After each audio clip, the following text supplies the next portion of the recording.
Hello. I wanted to do this quick video on how do you go about completing the square, and I'm probably going to end up going over this in class as well, but I just wanted it to be here so that you could see it happening.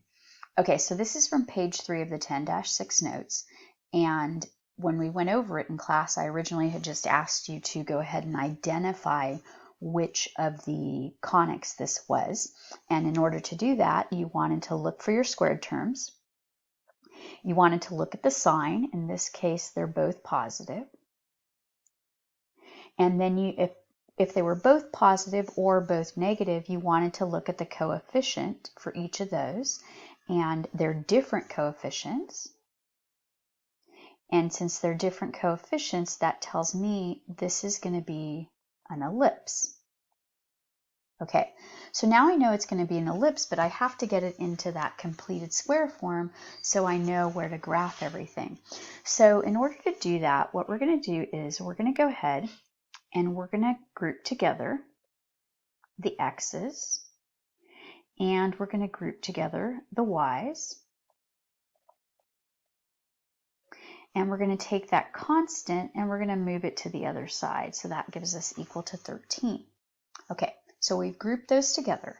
Now the next thing we're going to do is we're going to complete the square. But in order to complete the square, I need to have a, the coefficient of the squared term, I need that to be a 1.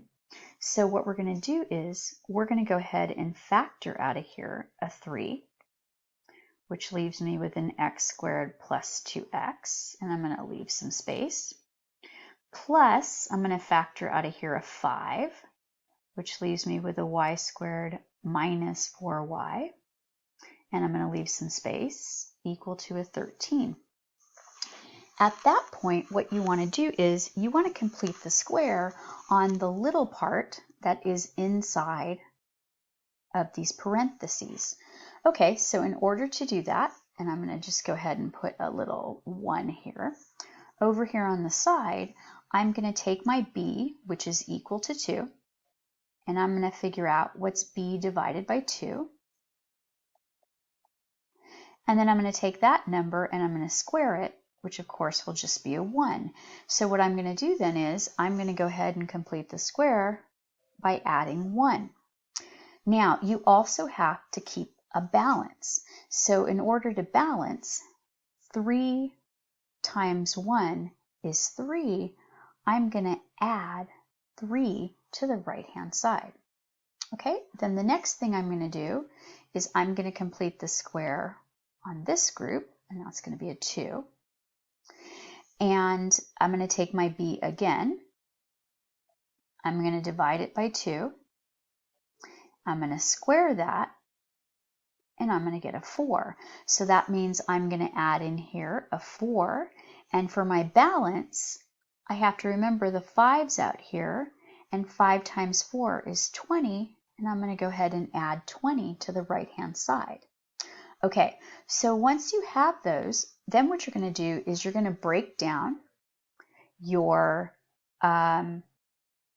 squares here. So I'm going to have 3 times the quantity x plus 1 squared plus 5 times the quantity y minus 2, or pardon me,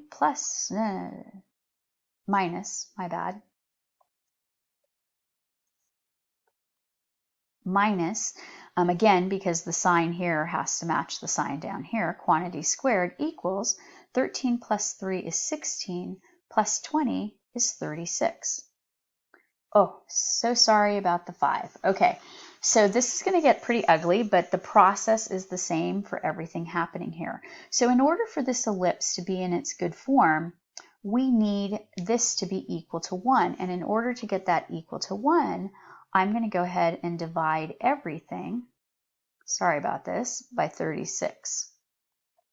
Now, the first one, everything's a-okay.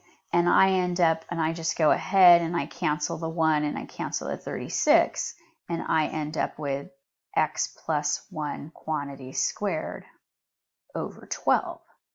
Now, it doesn't work out quite as nicely for this, but I need to get rid of that 5 in the top because our ellipse equation doesn't have a number sitting in front of the y's.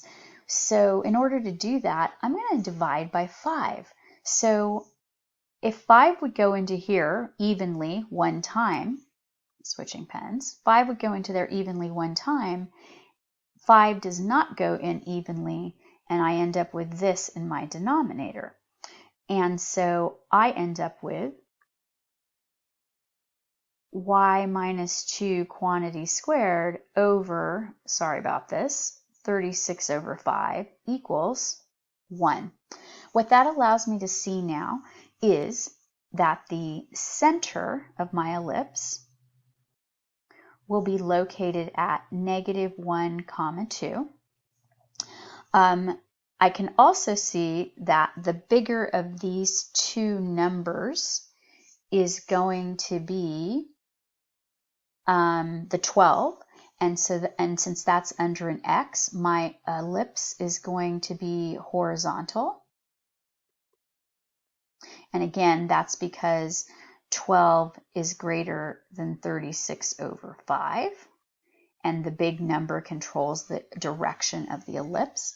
I can also see that my a is going to be the square root of 12, which is 2 square root 3.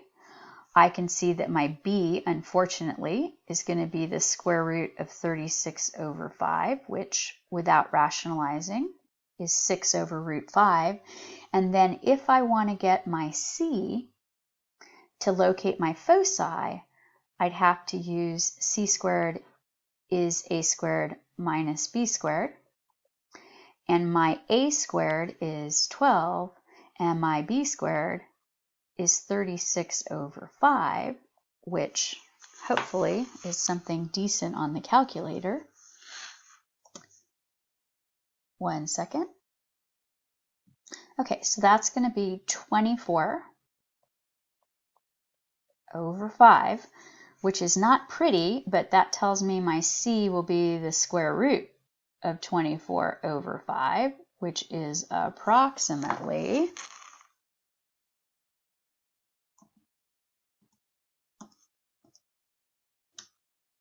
2.19. And so I'd have enough now to start building my ellipse. Again, I'd know the location of my vertex would be 2 root 3 out from the center.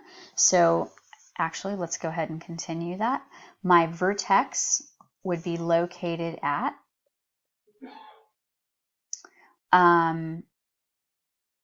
I'm going to go ahead and do -1 plus 2 root 3, 2, and -1 minus 2 root 3, 2.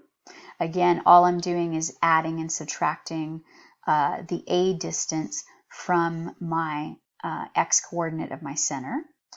My foci would be located at, again, they have to be on the same direction as the vertices, so I'd start at my center and I would add